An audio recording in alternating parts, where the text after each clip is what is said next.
Halo semuanya, hari ini kita akan membahas mengenai limit.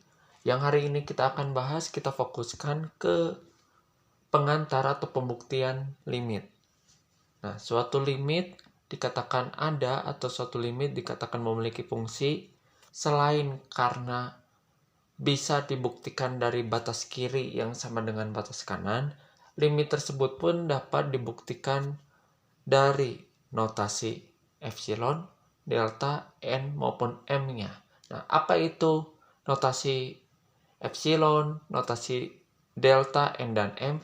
Kita akan langsung saja membahasnya.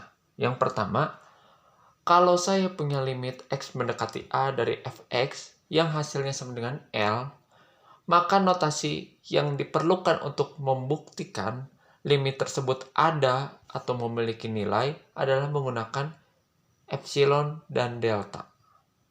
Nah, kalau limit tersebut x-nya mendekati tak hingga atau infinite, dari fx sama dengan L, x-nya mendekati tak hingga tapi hasilnya masih suatu bilangan real, maka notasi yang diperlukan adalah epsilon dan n.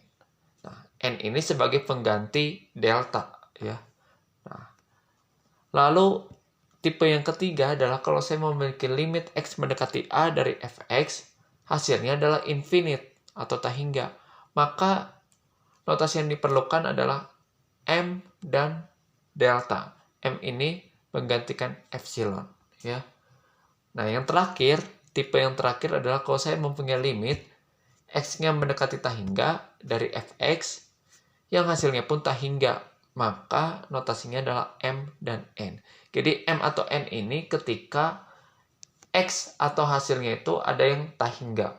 Kalau delta dan epsilon itu kalau x ataupun hasilnya itu bilangan real, bukan infinite. Nah, kita langsung membahas bagian yang pertama. Bagian yang pertama itu adalah tipe yang seperti ini, ya. Limit x mendekati a dari fx sama dengan L. Notasi pembuktiannya adalah menggunakan epsilon dan delta. Oke, soal nomor 1. Kalau saya mempunyai limit x mendekati 7 dari 2x min 2 sama dengan 12, berapakah deltanya? Nah, untuk membuktikannya, ini harus 0, di sininya lebih besar, x min a lebih besar delta. A-nya itu yang ini, ya, berarti x min 7. Nah, cara membuktikannya adalah ini fx min L lebih kecil dari epsilon. Nah, fx-nya yang mana? Fx-nya itu yang ini. Ini adalah fx dan ini adalah L. Nah, kita langsung masukkan jadi 2x min 2 min 12. Nah, kalau yang ini kita dapat x min 7, ya. Nah, ini hasilnya adalah 2x min 14. 2x min 14 ini ada kaitannya dengan x min 7. Kalau 2-nya dikeluarkan atau difaktorkan, ya. 2x min 7. Nah, x min 7 ini kan memiliki relasi dengan delta. Bisa kita substitusikan dengan delta. Nah, otomatis deltanya itu seharga atau senilai epsilon per 2. Dan kalau dibuktikan pun 2 dikali epsilon per 2 itu sama dengan E. Jadi bisa dikatakan limit x mendekati 7 dari 2x min 2 sama dengan 12 itu benar dan terbukti, ya. Berapakah nilai deltanya? Deltanya adalah E per 2 atau setengah epsilon, ya. Nah, kita lanjut ke tipe yang kedua. Tipe soal yang kedua itu adalah limit x mendekati 2 dari 4x kuadrat sama dengan 16. Berapakah deltanya? Nah, sama seperti tadi, kita masukkan ini x min a. A-nya itu yang ini. Berarti X min 2 itu lebih kecil dari delta. Nah, kalau mencari deltanya itu harus menggunakan epsilon seperti ini. Fx min L. Fx minus L. 4x kuadrat min 16. Nah, 4x kuadrat min 16 ini harus memiliki keterkaitan atau relasi dengan x min 2. Bagaimana caranya? Caranya adalah 4-nya dikeluarkan atau difaktorkan. Jadi seperti ini, 4 kurung x kuadrat min 4. Nah, x kuadrat min 4 ini memiliki kaitan dengan bentuk a kuadrat min b kuadrat. Otomatis penjabarannya adalah A min B, A plus B. Berarti X min 2, X plus 2. Nah, X min 2 ini tadi lebih kecil dari delta. Berarti bisa kita masukkan delta. Nah, X plus 2-nya itu bagaimana? X plus 2-nya kita tidak bisa langsung substitusikan ke delta maupun kemanapun. Otomatis kita pakai pemisalan. Pemisalan dari minimum 1. Oke, minimum 1 itu angka yang pertama kali kita coba. Yang dimisalkannya itu adalah X min 2 ya. X min 2, karena minimum 1 berarti lebih kecil dari 1. Berarti yang di kiri kita isi minus 1. Nah, yang mau kita cari adalah X plus 2. Otomatis, karena yang mau dicari adalah X plus 2, dari X min 2 itu harus ditambah 4, supaya X plus 2. Nah, otomatis, yang min 1 ini pun harus ditambah plus 4. Yang satunya juga harus ditambah plus 4. Sama-sama ditambahkan plus 4 di setiap ruas. Didapatlah angkanya 3, lebih kecil dari X plus 2, lebih kecil dari 5. Akan tetapi, kita ambil yang ini ya. Otomatis didapat bahwa X plus 2 ini bisa diganti dengan nilai 5. Nah, barulah kita hitung. Ini ada 20 delta. 20 delta lebih kecil dari epsilon, berarti epsilonnya adalah E per 20.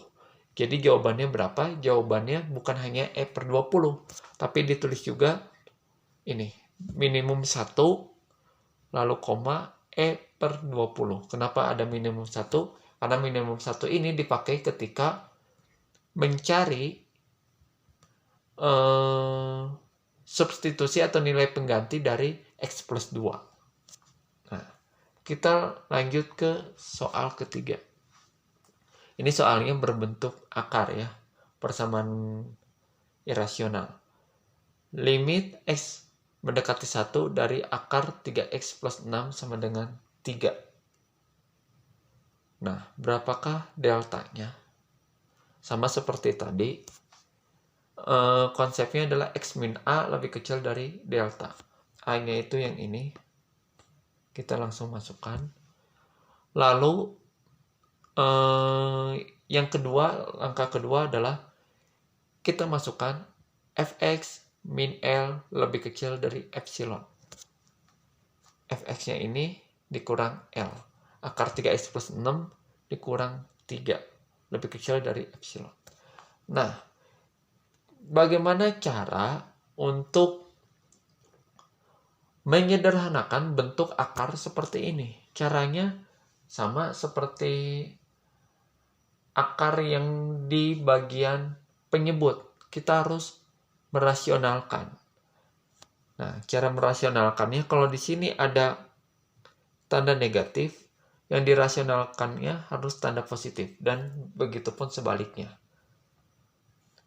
Ketika sudah dirasionalkan, kita mendapatkan bentuk ini A min B, A plus B. Otomatis bisa ini A kuadrat min B kuadrat. Akarnya ini keluar ya. Nah, dari sini bisa kita keluarkan menjadi seperti ini. Dan kita tahu tadi X-1 ini adalah delta ya. Nah, akan tetapi kita harus lihat di sini. Akar 3X plus 6 plus 3 ini tidak terlalu sederhana bentuknya. Harus bisa kita sederhanakan ulang. Supaya hasil dari pembuktian epsilonnya pun lebih sederhana. Nah, kita tahu kalau akar 3X plus 6 plus 3 ini dengan ini, tentu ini lebih besar. Tentu lebih besar, karena andai kata saya punya 1/2 plus 5 sama 1/5, lebih besar mana? Lebih besar ini. Nah, dari sini, ini kecoret 3/3-nya. Jadi, deltanya sama dengan epsilon. Ya. Nah, sekarang kita ke nomor 4. Limit X mendekati 1 dari X kuadrat min 7X plus 5 sama dengan min 1. Berapakah deltanya?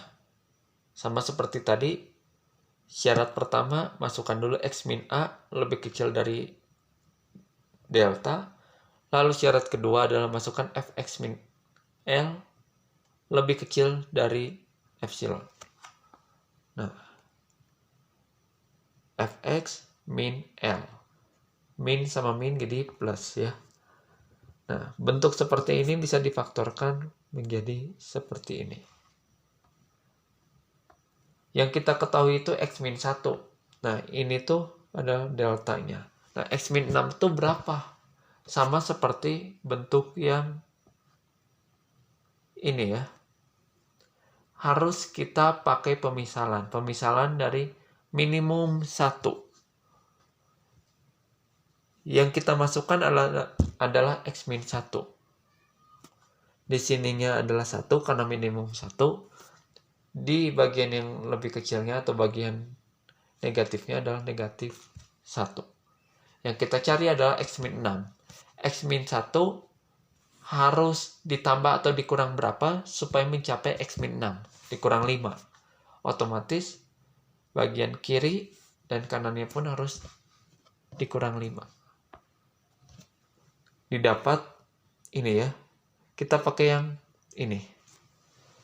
X min 6 lebih kecil dari min 4. Nah, sudah didapat seperti ini, otomatis E-nya adalah min E per 4. Nah, tapi karena kita tahu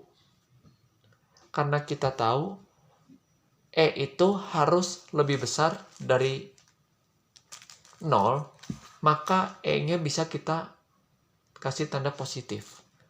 Karena pada dasarnya ini semua pun dalam bentuk harga mutlak. Otomatis setiap hasil dari harga mutlak tentu haruslah positif.